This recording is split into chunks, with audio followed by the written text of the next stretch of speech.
Hello friends समस्त की मोर नमस्कार जय जगन्नाथ। यही गचर मूल को नाली कपड़े बांधी मुख्य द्वार रखु बढ़िया आय आसव शांति। वास्तुशास्त्र अनुसार मयूरपंख घर रखा द्वारा चमत्कारी लाभ प्राप्त होता है और घर धन धान्य वृद्धि पाइबा सहित अनेक वास्तुदोष दूर होता है।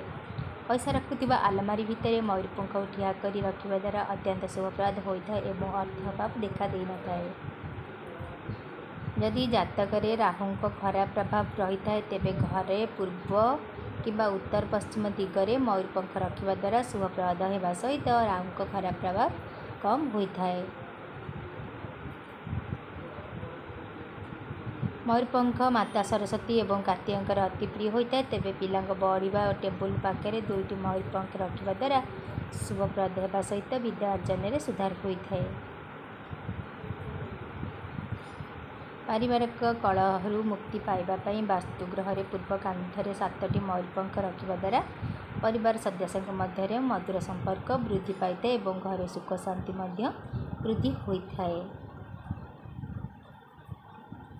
शोइबा घरे दुईटी मयूरपंख रखा द्वारा स्वामी स्त्री जीवन में मधुरता वृद्धि पाई और से मध्य संपर्क मजबूत होता है।